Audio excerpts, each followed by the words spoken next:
선생님, 우리 개벽대행진이 현충사까지 왔습니다. 이순신 장군께서 보시면서 어떤 생각하실까요?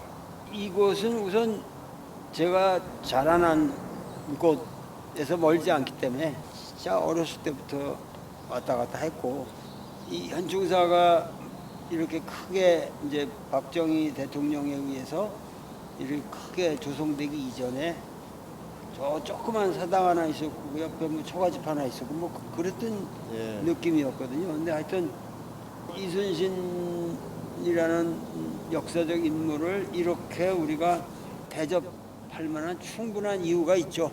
우리 개벽대행진과 관련지어서 제가 생각되는 거 몇 가지가 있거든요. 이분은 원래 서울에서 태어나서 자랐거든요. 그래서 유성룡보다 나이가 3살 정도 아래예요. 그래서 그 아래 윗집을 해서 유성룡하고 굉장히 친했어요. 그렇지만은 그 아버지가 이름을 진 걸 보면은 그 중국의 최고의 성왕들 감히 그 이름을 넣을 수가 없는 그거를 이제 복희씨에서 희, 요, 순, 우 이 네 아들 이름을 그렇게 짓거든요. 근데 거기다가 신하 신자를 쓰기는 했지. 그래서 희신이, 요신이, 순신이, 그다음에 우신이. 그 형제들은 전부 다 그렇게. 형제들을. 그러니까는 그 아버지가 보통 사람이 아니죠. 그러네요. 그러니까 선조가 이 이순신이라는 순신의 이름만 봐도 기분이 나쁜 거예요. 그러네요. 왜냐면 이거는 순임금의 신하니까. 그렇죠. 그렇지 않으면 그걸 신으로 받아들여도 너가 순임금 수준이 되지 않으면 내가 신하 생활을 못 하겠다. 대단한. 이게 그 이름에서부터 이게 문제 의식이 있어요. 이 아버지가 그 이제 그 할아버지 때에 그 이제 사화로 당하는 걸 보고 이게 안 되겠다. 그래서 일로 서울에 살던 사람이 과감하게 일로 낙향을 하는 거야. 그렇죠. 애들을 여기서 키우겠다. 그래가지고 이순신은 뭐 어려서부터 이 깡천에서 묵과 급제할 때까지 거의 뭐 나이 40에 이르기까지 여기서 산 거예요. 우리가 말하던 지방학교로 유학해가지고 이성구형 대성을 한 인물이라 말할 수 있죠. 귀촌에서. 귀촌 한 사람인데 문제는 우리나라 역사에서 나는 조선 왕조를 생각할 때 나는 가장 위대한 사건이라고 그럴까 하여튼 그걸 세계를 들라 그러면은 나는 이제 세종대왕의 한글 창제 그거는 이제 언어를 만든 사건이니까 그건 대단한 거죠. 그 다음에 이순신이라는 인물 나는 인물을 칩니다. 그 다음에 최수훈의 사상 이 세 사람이 없으면 나는 조선 왕조를 난 버릴 거예요. 그러나 이 세 사람만으로도 조선 왕조는 우리에게 대접받을 만하다는 거죠. 그 이순신이라는 인물은 기적 같은 게 임진왜란이 거대한 함대가 들어오기 전날에 거북선에서 지자총통, 현자총통 시험 발사까지 완성을 하거든요. 아무도 얘기하고 있지 않을 때 혼자 거대한 동아시아의 최대 전쟁을 혼자서 감지하고 준비하고 그리고 이 사람이 그 모든 전쟁에서 이길 수 있던 거는 사전에 정확한 정보를 취합해서 그 전쟁을 자기 전략으로 끌고 가요. 저는 이번에 개벽대행진을 쭉 하면서 가장 내가 가슴에 와 닿는 거는 이게 나의 힘으로 우리 농민의 힘으로 이게 도저히 될 수가 없는 지경에 왔다. 그러면은 이 문제는 우리가 개벽의 문제는 역시 이순신과 같은 리더십이 필요하다. 그렇죠. 어떠한 정확한 그 자기가 일을 실행할 수 있는 포지션에 있는 사람이 우리가 말하는 개벽의 농촌 개벽의 아이디어를 비전으로 이 역사의 비전으로 끌고 가야만 예. 이거는 될 문제다. 예. 그래서 오늘 여기로 온 거는 우리 이순신 장군 앞에서 한번 눈물을 흘리면서 통곡하면서 다시 한번 이 역사에 당신이 나타나소서. 우리에게 필요한 것은 올바른 리더십, 예. 그리고 그 리더십 속에 깃들은 통찰, 예. 사명감, 예. 그리고 그거를 반드시 역사 속에 실천해내는 그런 담력이라고 그럴까? 이런 것이 이제는 필요하다. 그리고 나도 철학자로서 이런 인물들을 계속 길러야겠다는 하나의 비전을 얻었고, 이 여행을 통해서 하여튼 앞으로 또 하나의 이순신이 이 역사에서 태어나기를 빌어야 할 날 수 있도록 우리가 힘을 모아야 되겠습니다. 모아야지.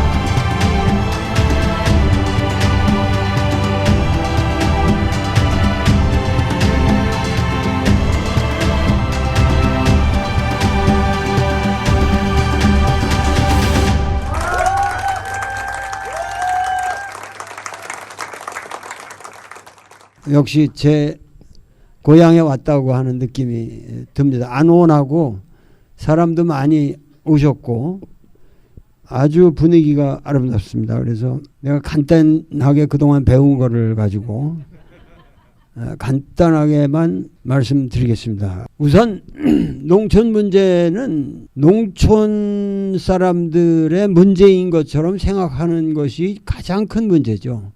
이것은 농민들의 문제가 아니라 국가에 지금 우리가 대사를 논하는 겁니다. 지금 이 역사가 우리가 과연 어떤 방향으로 우리 역사가 나아가야 하느냐. 개발 그러면 개발은 뭐를 위해서 개발하는 거냐. 사람 죽이려고 개발하는 거냐. 돈은 왜 버는 거냐. 그러니까 이런 모든 문제가 지금 우리가 살아온 삶의 방식을 근원적으로 바꾸지 않고서는 그것은 곧 우리 역사에 대한 우리의 비전을 완전히 새롭게 하지 않으면은 이제 살 길이 없다.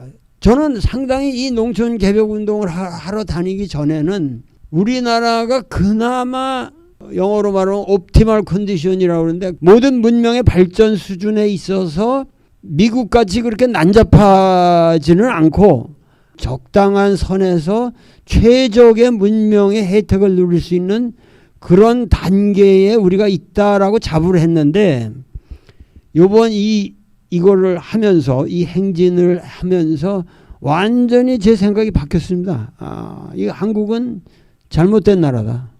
지금 이 상태로 두면은 이것은 큰일 나겠다.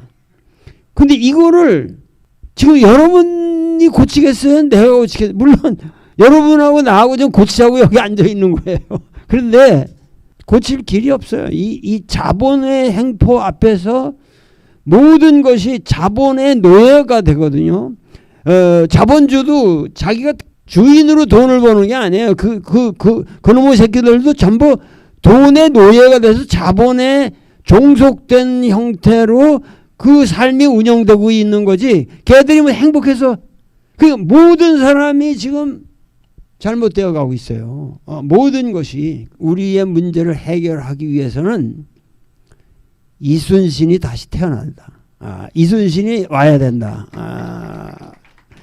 사실 생각해 보세요. 지금 여기 갯벌을 메꾼다. 그럼 명백하게 안 되는 일이에요. 내가 새만금 때부터 투쟁을 했지만은 아무리 다 계산해봐도 농지 단위당 농지 하나 농지 1평방미터의 가치와 거기서 소출되는 가치하고 논내 가치를 비교하면 갯벌의 이것이 83배예요.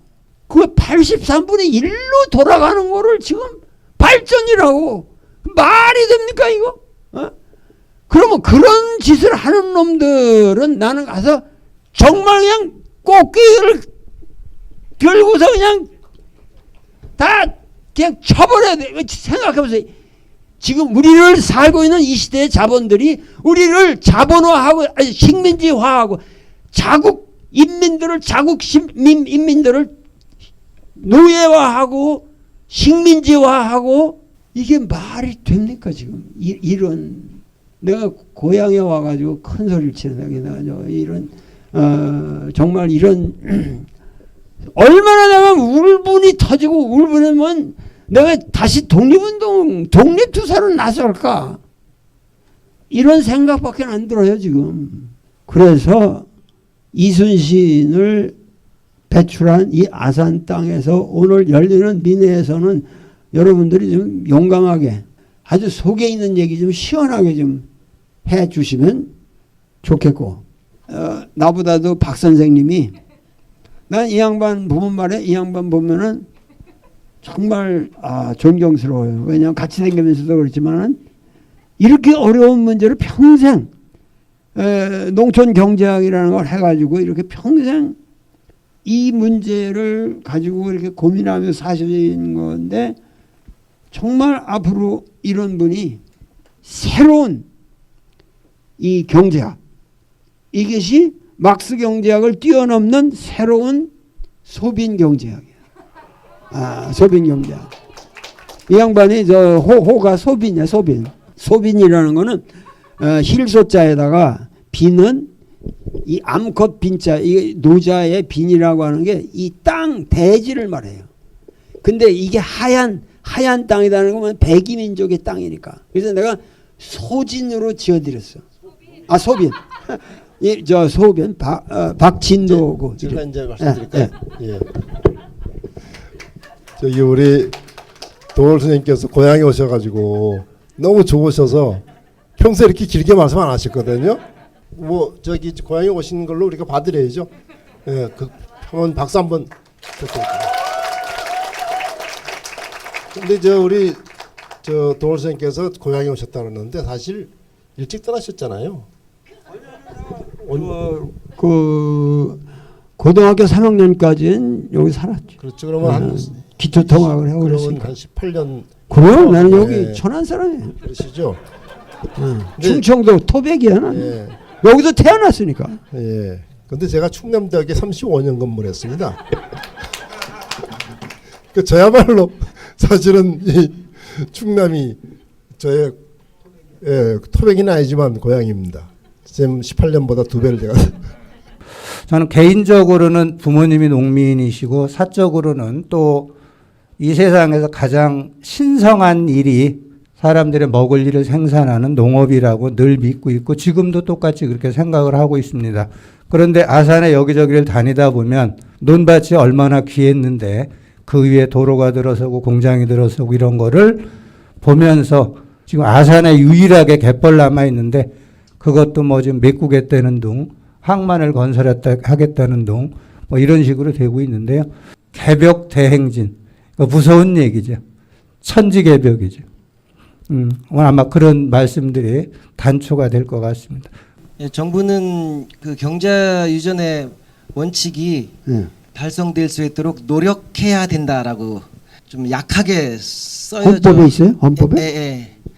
121조에. 헌법 121조. 예, 경제유전의 법칙이 헌법에 나와 있긴 하지만 강도가 아주 미약하게 그렇게 적혀 있더라고요. 그래서 1996년도 김영삼 정권 당시에 이제 농지법이 상위법인 헌법을 제키고 농민 이외에 다른 사람들 농지를 살 수 있도록 법을 열어놓은 것이 오늘날 이렇게 농지가 잠식되고 여의도 면적의 몇백에 되는 면적이 해마다 잠식되는 길을 뚫는 걸 보더라도 쭉 경지지형이 쫙 되어 있는 절대 농지를 쭉 타고 나갑니다.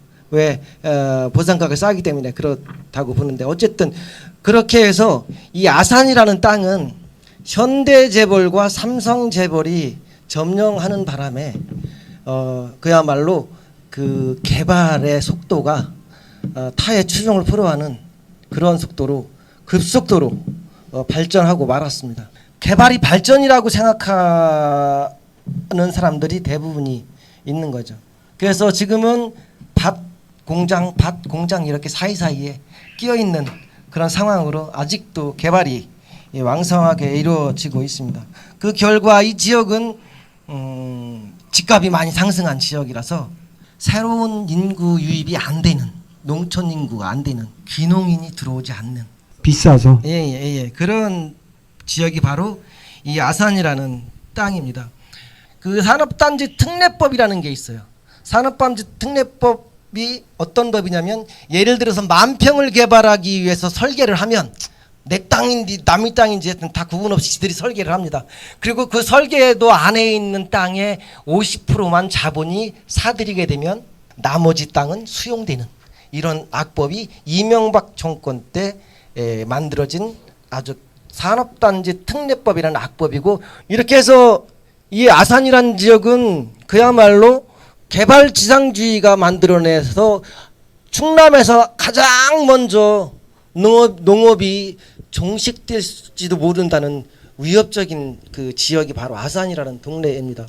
이 만만한 게 홍어 거식이라고 공장을 짓든 주택을 짓든 도로를 내든 전부 농지를 지금 사용하잖아요. 그러다 보니까 우리나라 농지가 지금 1인당 농지 면적이 전 세계에서 가장 작은 나라로 지금 되어버렸는데, 근데 지금 말씀하신 것처럼 이제 그 이유에 여러 가지가 있지만은 특히 산업단지 문제가 심각합니다. 지금 현재의 우리나라의 산업단지가 1246개가 있답니다. 그러면 우리나라 지자체가 지금 220개 되니까 시군당 7개 정도가 있는 거예요. 근데 그것도 지금 금년에 지금 계획된 게 100개랍니다. 또 100개. 이게 얼마가 늘어난지는 모르겠어요. 근데 이 산업단지가 지금 얘기하신 것처럼 산업단지에 들어온 순간에 농민들은 뭡니까? 농지를 뺏기고 쫓겨나는 거잖아요.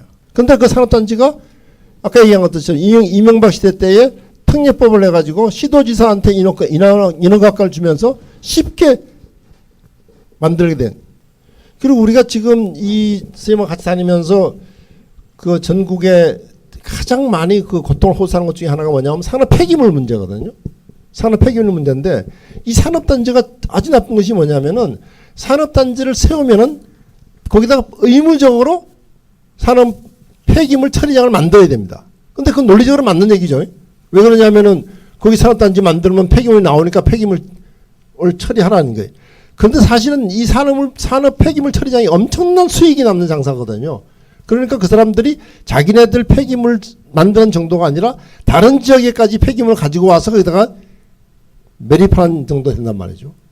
지금이라도 이걸 다시 법을 바꿔야 됩니다. 이렇게는 더 이상 못하게 해야 돼. 사실 이미 하고 있는 걸 되돌리기는 좀 어려울지 모르지만은 지금 잘못되어 있는 거니까 이 산업 특례법을 빨리 폐지를 해야 돼. 홍성과 함께 친환경의 메카라고 했던 아산이 출하량이나 면적이 그 3분의 1씩 줄어들고 있습니다. 5년간. 또 하나는 이제 친환경에 대한 인식 문제인데, 친환경 농업 육성 및 유기식품에 관한 법률에 보면 친환경 농업은 돈 많이 벌으려고 하는 농업이 아닙니다. 생태를 복원하라고 법에 써 있습니다. 근데 아산시 예를 들면 이제 염치읍이라는 동네만 보셔도 친환경 농사를 질 수가 없어요. 똑같은 길을 한 3-4개 지금 뚫고 있죠. 당진까지. 그럼 그 옆에서 농사를 못 짓죠. 인증 문제도 인증 문제인데 거기선 생태를 복원할 수가 없습니다. 또 친환경 농사가 일반 농사 짓는 분들이랑 뭐 차별을 두는 게 아니라 좀 어려운 게 노동력이 제일 많이 들어가거든요. 그리고 기후에도 되게 민감해요. 저희는 실예로 배 농사를 짓는다고 하면 배 농사를 짓다가 도중에 비가 오면 일반적인 배는 약을 치거든요. 벌레가 안 생기게. 친환경은 그런 거 못 하거든요. 친환경이 아니라 환경의 중요성을 한 가지만 말씀을 드릴게요. 여기 천안에 오신 분들 죄송한데 버젓이 아산 땅에 천안아산역이 있죠. KTX요. 그죠? 그 아산 땅입니다. 아산 땅. 거기에 있는데 거기가 해마다 물에 잠겨요. 지하도가. 지하가 아닌 주차장이 물에 잠겨요. 그걸 제가 교육을 받으러 갔는데 그게 원인이 뭔지 아세요? 백석동, 불당동, 차암동에 있던 농지가 없어져서 그렇습니다. 논이 없어져서 해마다 장기죠. 올해 뭐 수해 뭐 또 무슨 특별 뭐 한다고 해서 예산 또 세웠어요. 잠길 겁니다. 내년에. 농업의 다양성이나 농업의 중요성을 인식하지 못한 데서 나오는 문제들인 거거든요. 우리의 인식은 이러한 전환이 좀 필요하지 않을까 생각됩니다. 이상입니다. 국가가 농지 파괴의 주범이다. 더 이상 국가가 나쁜 짓 하지 마라. 그래서 국가가 나쁜 짓 안 할게 앞으로 하는 건 뭘로 약속해야 되냐면 법으로 약속해야 돼. 그러니까 앞으로는 더 이상 농지 전용 안 하겠습니다. 사실은 기후위기, 기후 얘기를 참 많이 얘기를 하잖아요. 이 얘기를 하면서 제일 많이 하는 게 탄소 중립 얘기를, 탄소가 제가 지구가 온난화가 된다. 이 얘기만 지금 하고 있지. 이 기후위기로 인해서 앞으로 다가올 식량위기에 대해서 얘기를 하질 않아요, 지금 너무. 근데 모든 것들이 이 관심사가 도시 중심으로 이 관심사가 있다 보니까 결국은 기후위기 문제도 농촌에서 핵심적인 문제인 식량위기 문제. 근데 식량위기는 누구 문제예요? 바로 우리 문제인데 그것이 너무 무시되고 있다. 그 점에 있어서 우리가 기후위기라고 하는 문제를 바로 우리 식량위기로 받아들이는 그런 자세가 돼야만 될 것이다. 이런 생각 말씀드리겠습니다. 예.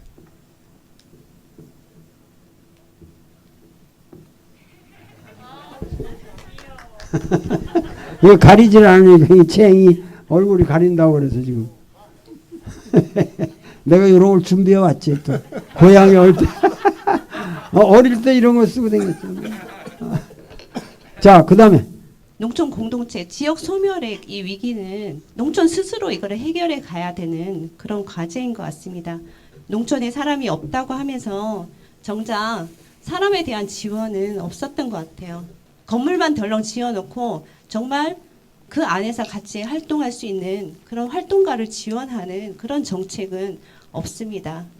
2026년에 초고령화 사회가 온다고 하는데 농촌 마을은 이미 초고령화 사회가 왔습니다. 작년에 이제 저희가 코로나가 오면서 마음속에서 다시 더 해야 되겠다라고 생각된 거는 돌봄의 문제인 것 같아요. 작년에 수해도 있고 코로나도 오게 되면서 같이 수해 복구를 마을 주민들이 다 같이 하게 되면서 마을 어르신들이 얼마나 고립과 이 힘듦 속에서 사시는지 농촌 마을의 우리 어르신들의 문제가 우리의 문제고 우리 사회 모두의 문제라는 것들을 실감하게 됐어요. 그래서 농촌 마을들이 살려면 마을 안에 교육과 돌봄의 문제가 같이 관계를 만들고 그것들 협업의 안전망들을 만들어가는 그런 힘들이 생겨야만 농촌 마을은 살아날 것 같습니다. 다들 지금 소멸되어 가고 끝나간다 이런 소리만 하는데 저분은 그래도 지금 거꾸로 입이 되고 있다. 그래서 오히려 살아나고 있고 그걸 위해서 우리는 이러한 일들을 했는데 이런 방향으로 더 도와주면은 좋겠다. 이런 상당히 긍정적인 발언을 하셨어요. 지금 사실 우리나라 농촌의 가장 큰 문제가 뭐냐면은 자치가 안 되고 있잖아요. 그러니까 농민들이, 농촌 주민들이 아무런 권한이 없어. 권리가 없어. 말하자면 관에서 다 알아서 해버리고 있잖아요. 이게 뭐냐면은 5.16 이후에 박정희가 엄면 자치를 없애버렸고, 그리고 거기에다가 새마을 운동 한다면서 그야말로 말로만 말하자면은 자주협동 자리 이렇게 있지만 실질적으로 완전히 통제하는. 그렇게 되면서 농민들이 스스로 자기가 자기 문제를 해결한다고 하는 이런 훈련들이 안 되어 오고, 농정이라는 것도 맨 뭐냐면 농민들한테 돈 나눠주는 거잖아요. 시혜적인 말. 농민들이 원하는 것을 주는 것이 아니라 자기들이 알아서 주는 거잖아요. 그러니까 이런 식으로 쭉 오래 지나다 보니까 이게 공동체라는 것이 되질 않아. 그래서 이 공동체를 다시 실현시키기 위해서 주민자치가 돼야 되는데, 그러려면은 지금 주민자치회라는 걸 지금 만들었잖아요. 주민자치회가 지금 제가 조사를 해보니까 한 890개가 돼 있어요. 굉장히 많습니다. 한 전체 읍면동 얘기입니다. 읍면동이 한 23%쯤 돼요. 그래서 우리가 뭘 주장하고 있죠? 주민자치법을 빨리 제정을 해라. 그래서 그 주민자치회가 말하자면은 읍면동 자치를 할 수 있는 주체가 돼야 된다. 이런 얘기를 하는데 이것도 쉬운 얘기가 아니에요. 그래서 우리는 무슨 얘기를 하고 있느냐면은 농촌 주민상을 주되 그 10%는 공동체 기금으로 쓰도록 하자. 그래서 그 기금을 가지고 우리 지역은, 우리 면은 돌봄에 쓰든지 또는 문화에 쓰든지 또는 환경 개선에 쓰든지 또는 여러 가지 하여튼 그 자기들이 필요가 있을 거예요. 그 필요에 돈을 쓰도록 스스로에게 맡기. 이거는 관에 가서 달라고 한 돈이 아니에요. 내가 받은 내 수당을 가지고 내 스스로가 만약 우리 지역을 위해서 10%를 쓰는 거예요. 그런 뭔가 그런 기회를 줘야 주민자치가 되는 것이지, 이게 말로만 자꾸 주민자치가 되는 게 아니다 말자면. 그래서 지금 우리가 말한 농촌주민상 직업이라는 것하고 농촌주민자치라는 것은 제 생각으로는 굉장히 관련이 있는 얘기입니다. 이거 묶어서 이거 하나씩 따로가 아니라. 그래서 다시 정리해서 말씀드리면은 농촌주민수당을 주자고 한 얘기는 지역 경제를 살리자, 농민들을 살리자 하는 것도 있지만 또 한편은 농촌 공동체를 다시 살려내자 하는 뜻도 포함되어 있다 하는 것을 좀 말씀드리고 싶습니다. 주민자치라는 것도 그 작은 단위로 다 쪼개져서 자기 이것만 되면은 결국은 의견 통일이 안 이루어져 가지고 관이 그냥 탱크처럼 밀어버리면 다 당하고 마는 거예요. 그러니까 이 자치라는 것도 앞으로 그 네트워크가 잘 형성되면서 농민들의 통합적인 삶의 그 이익이 반영될 수 있는 형태의 그 자치회가 돼야 돼요. 저는 이제 초창기 때 저게 친환경 청년농부 조직이라고 해서 그런 것들 도 차원에서 육성을 한 적이 있었어요. 그때 이제 아산지역 대표로 잠깐 활동을 하면서 여러 친구들이 이제 만나게 됐었는데 그 친구들이 적응을 한 친구들도 있고 결국에는 땅 문제를 해결을 못해서 돌아간 친구들도 많이 있었거든요. 결국에 이제 청년들이 농사를 짓고 싶어도 결국 제일 큰 문제는 이제 돈 문제도 크겠지만 땅을 구하기가 정말 힘들어요. 그나마 지금 정착해서 있는 친구들은 여기 지역 출신이거나 아니면 주변의 어르신들이 계속 감사하게도 본인의 하우스를 좀 임대해 내어주셔서 시작할 수 있었거나 이런 것들이었거든요. 제 생각에는 그래서 좀 지자체적으로라든지 국가적으로 좀 청년들한테 장기적으로 좀 땅을 임대를 해준다든지 이런 식으로 접근을 하지 않으면 새로운 친구들을 유입하기가 너무 어렵지 않나라는 생각을 하고 있습니다. 네, 그 생각. 그거는 네. 너무도 정당한 요구고 앞으로 꼭 관철시켜야 될 문제 아니에요? 이 농지가 전용이 되지 않으면 농지값이 올라가지 않습니다.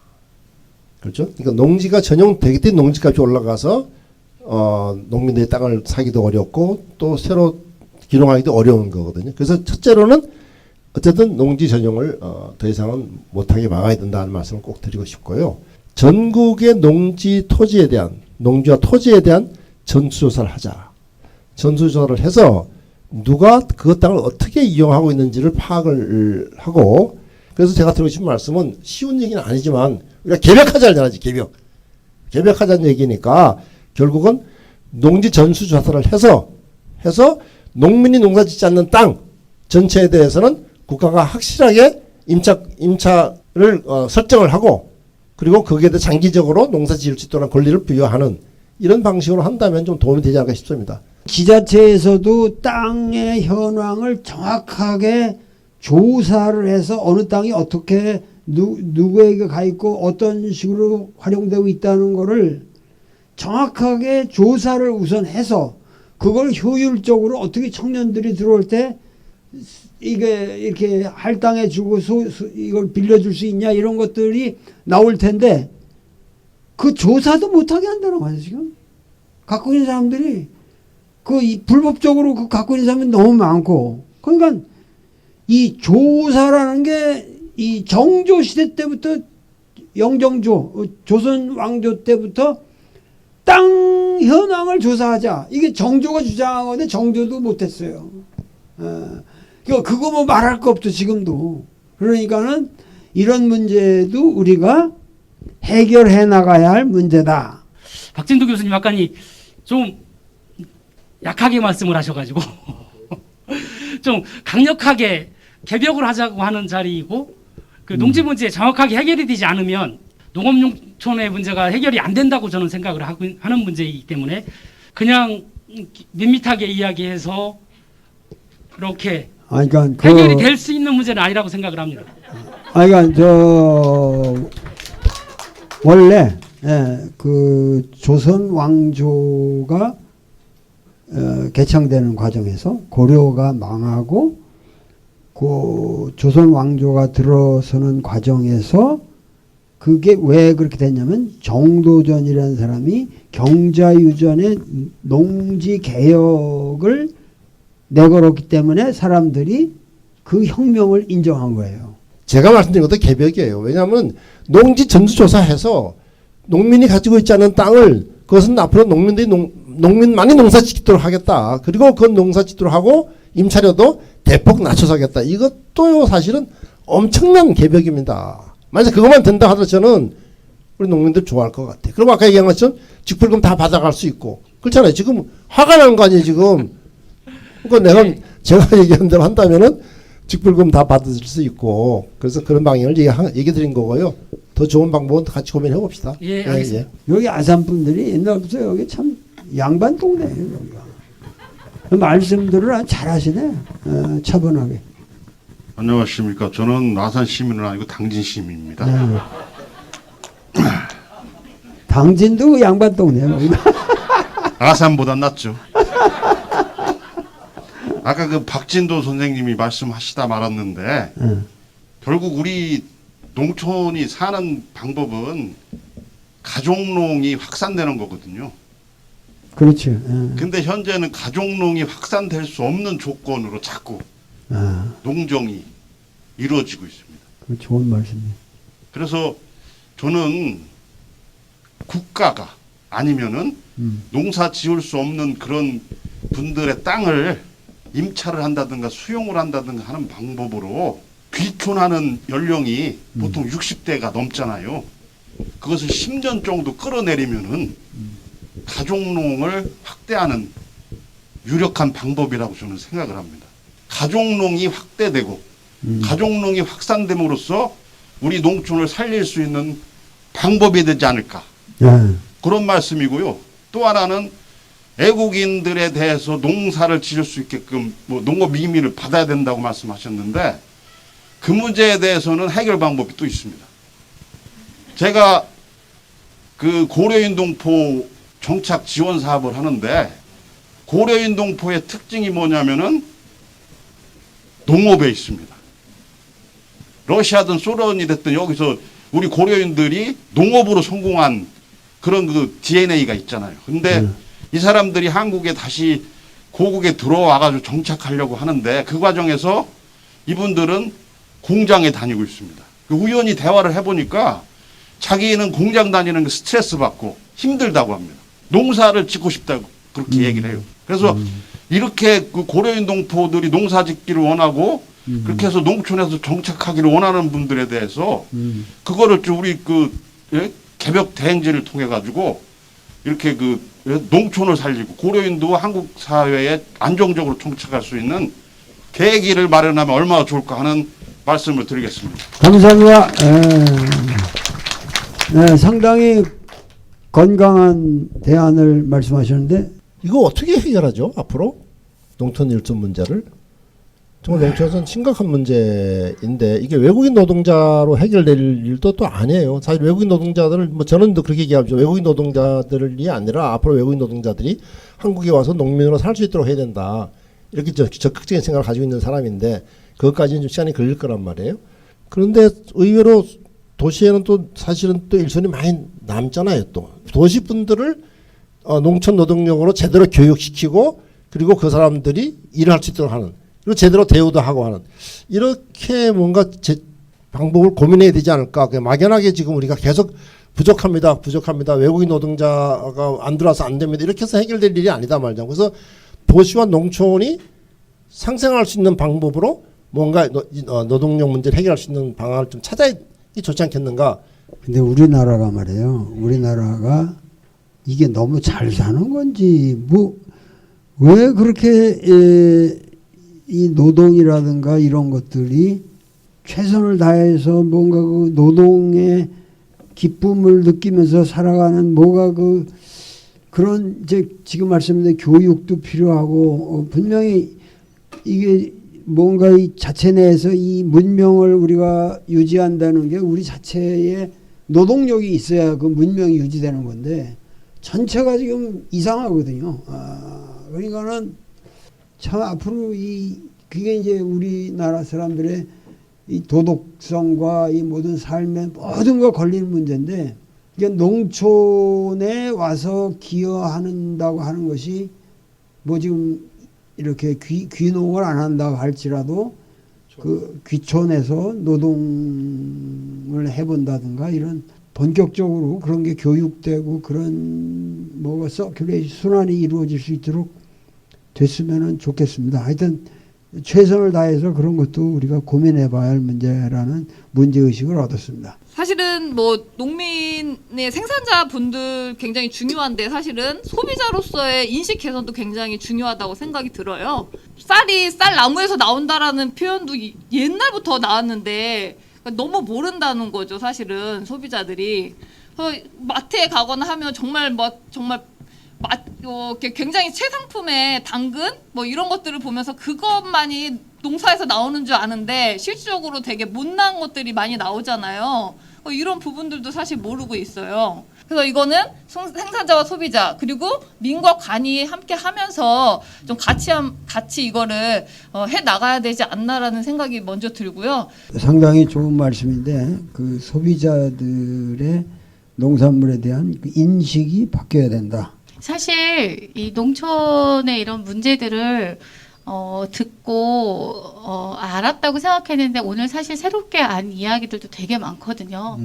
근데 저는 초중 고등학교를 다 나왔어요. 근데 왜 내가 이런 이야기들을 국어, 영어, 수학만큼도 모르지? 라고 생각하는 거예요. 근데 제가 그거 좋은 얘기네. 고등학교 졸업하고 사실은 수학이나 이거 덧셈, 뺄셈, 나눗셈 이런 것도 사실 계산기 쓰고 별로 쓰지 않았거든요. 그렇다고 하면 우리가 지금 이런 이야기들을 학교 다닐 때 유치원, 초등학교, 중학교, 고등학교 교과 과목에서 선택이 아니라 필수 과목들이 되면 어떨까. 그래서 사실 교육 대혁명과 이 농업의 이런 개벽 대행진이 같이 가야 우리 국민이 산다. 저는 지금 이런 것들이 고민되어진 적이 우리한테 있었던가? 여기 이 자리에 오지 않았던 다른 사람들은 이 사실을 알까?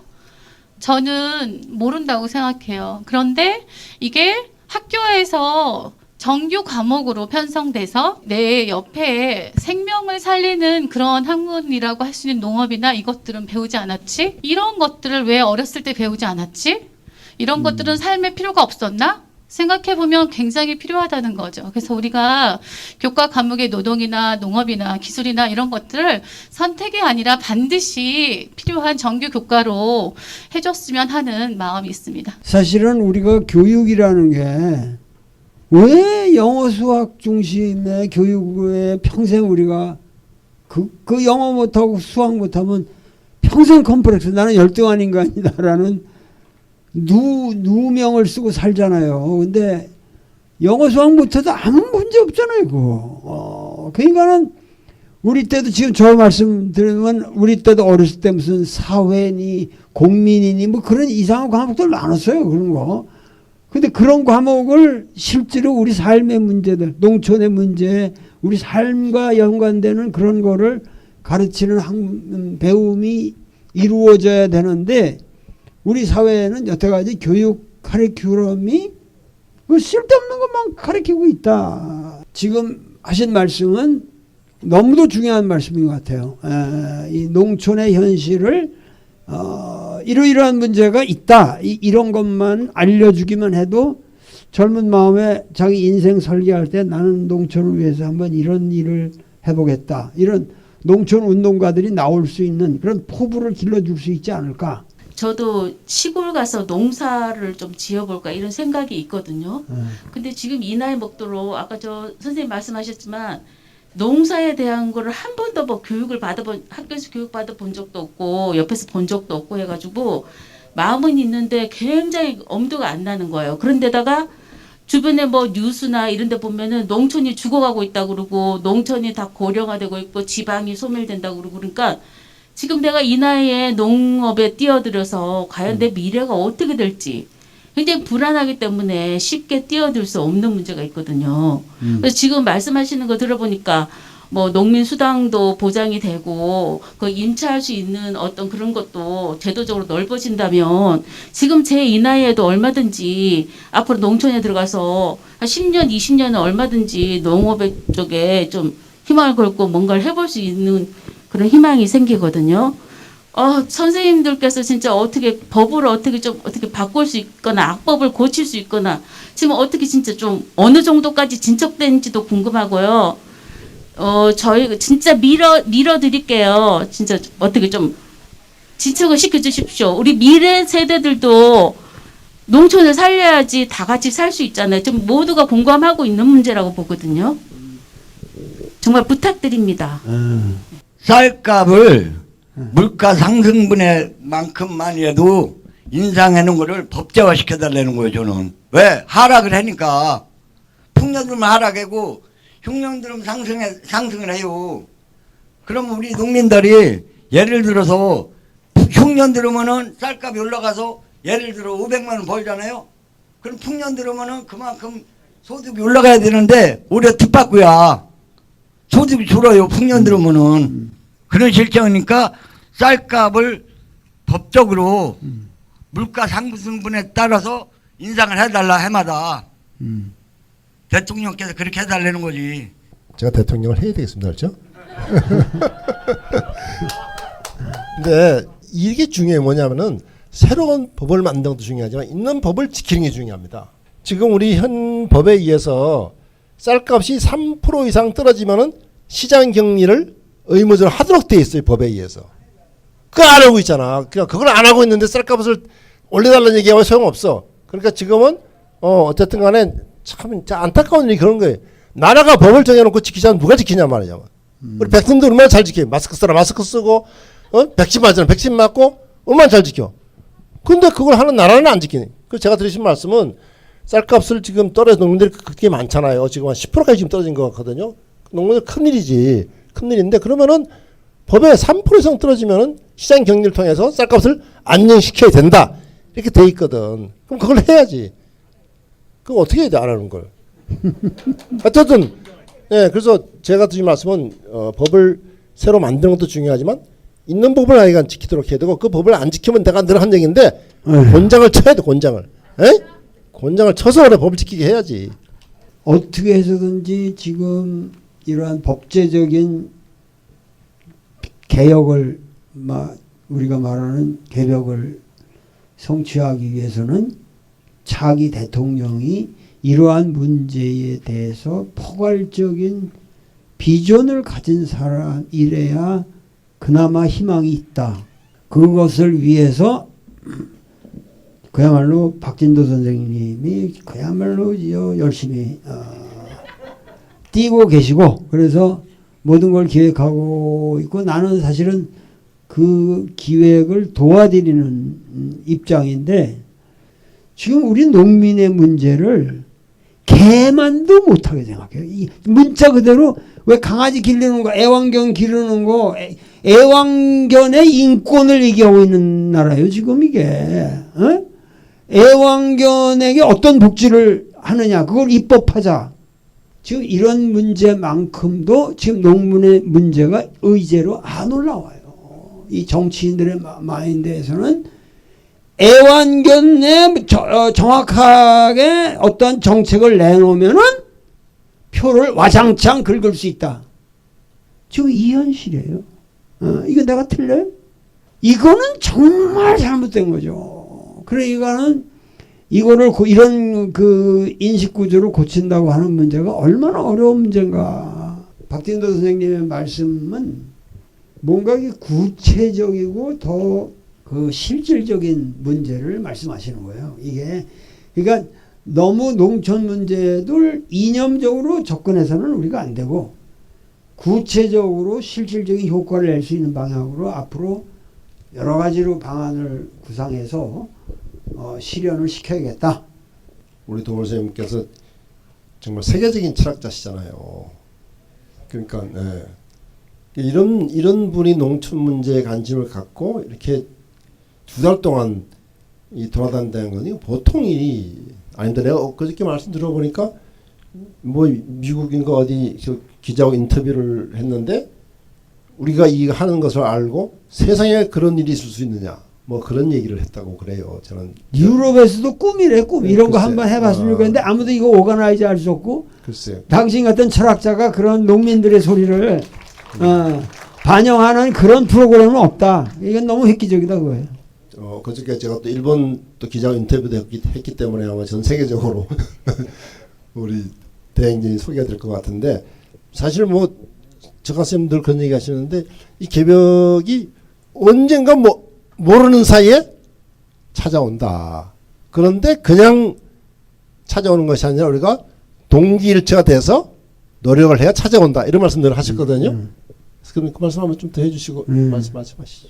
그러니까는 이 수훈 선생이 당시 이게 지금 우리가 농민혁명이라고 하는 게 없었던 게 아니잖아요. 이 갑오 농민전쟁이라고 하는 이 대혁명이고 우리가 20세기를 살아온 모든 밑바닥에는 동학이라는 게 있어요. 동학 정신이. 세운이 극하면은 성운이 안 올 수가 없다. 그러니까 지금 우리가 농촌이 가장 쇠한 지금 아주 가장 극심하게 지금 착취당하고 이렇게 해서 피폐된 상황에 있지만은 이러한 계기야말로 진정한 의미에서 다시 개벽을 할 수 있는 우리가 계기다. 그 조건이 하나 있다. 뭐냐면 우리가 동기일체라고 해서 한 마음으로 한 몸으로 돌아가지 않으면은 그 기운을 잡을 길이 없다. 우리가 어떠한 방법으로든지 해결하지 않고서는 아니 되는 문제입니다. 그렇기 때문에 어떤 여러분들이 그만큼 위기의식을 감지하시고 여기 오신 거잖아요. 지금 보면은 정말 아산 여기가 양반 동네네. 여러분들 보니까는 내 말을 듣는 자세나 여러분들이 오늘 아주 상당히 분위기가 좋았습니다. 아주 최고입니다. 역시. 아산 선언문. 그동안 정부는 국제 경쟁만이 살 길이다라는 슬로건 아래 시장 개방과 생산주의 농정에 집중한 채 농산 어촌을 희생시켜 왔다. 오랫동안 농산 어촌의 농민들은 무한 경쟁이 피폐해졌고 이제 고령화된 농산 어촌에서 찬란한 미래를 꿈꾸는 세상은 갈수록 유연해지고 있다. 또한 코로나19 팬데믹과 기후위기는 인간 생태계 파괴에 대한 자연의 보복이고 지금까지의 삶의 방식이 더 이상 지속 가능하지 않으며 경제가 성장하면 모두가 좋아질 것이라는 성장주의 이데올로기에 대한 심각한 경고임을 우리는 깨달아야 할 것이다. 이제 우리는 다시 한번 근본을 성찰하며 인간과 자연이 조화롭게 공생하고 사람들이 더불어 살아가는 사회로 나아가야 한다. 그 시작은 성장주의에 희생되었던 농산어촌이 제 역할을 하도록 하는 것이다. 이제 우리 아산은 농산 어촌이 1터, 3터, 10터로서 제 역할을 다하고 생태적 공존을 위한 한 목소리를 내고자 한다. 우리 아산은 지역 소멸의 위기를 넘어 모든 지역 구성원들이 행복한 삶과 마을 공동체의 지속 가능성을 담보하기 위해 다음과 같이 노력할 것을 선언한다. 첫째, 먹을거리의 위기를 극복하는 아산 농업의 전환을 선언한다. 식량 자급률을 높여 건강한 먹을거리의 국내 생산을 늘리고 식량 주권을 확보한다. 아울러 먹을거리 불평등을 해소하여 누구나 즐겁고 풍요로운 식생활을 영위할 수 있는 먹을거리 정의를 실현한다. 친환경 공공급식을 확대하고 지역 먹을거리 순환 체계를 구축할 것이다. 둘째, 지역 소멸의 위기에서 공동체가 회복되는 살기 좋은 아산 만들기를 선언한다. 아산 지역의 마을 공동체가 회복되고 자치 역량이 키워져야 할 것이다. 주민들이 직접 참여해 마을의 돌봄, 주거, 일자리, 교육 등의 문제를 스스로 해결해야 한다. 지역의 아이들이 배움과 성장을 지원하고 청년들이 일자리를 찾아 정주하며 귀농, 귀촌하는 사람들이 인생의 이막을 설계하는 든든한 삶의 터전으로 아산이 거듭나야 한다. 셋째, 기후위기 극복에 동참하는 탄소 중립 아산을 실현한다. 우리는 이산화탄소와 메탄가스 등 온실가스를 배출하는 농업에서 화학연료를 줄이고 에너지 자립을 이루는 탈탄소 생태유기농업으로의 전환을 추구한다. 마지막으로 먹을거리 위기, 지역 소멸 위기, 기후 위기 등을 극복하는 것 모두 농산 어촌으로 통해 있다. 이 길을 가기 위해 5가지 방법을 제안한다. 하나, 농촌 주민의 의료, 교육, 주거, 돌봄, 교통 등 기본적인 행복권을 보장하라. 둘, 농립어업의 생태적 발전을 위한 공익적 직접 지불을 대폭 확대하라. 셋, 국민 누구나 질 높고 풍요로운 식생활을 영위할 수 있는 먹을거리 기본법을 제정하라. 넷, 국토 환경 문화 지역 지킴이 수당으로서의 농촌 주민 수당을 지급하라. 다섯, 농촌 주민자치를 보장하라. 2021년 12월 9일 국민 총행복과 농산어촌 개벽 아산 대행진 참가자 일동.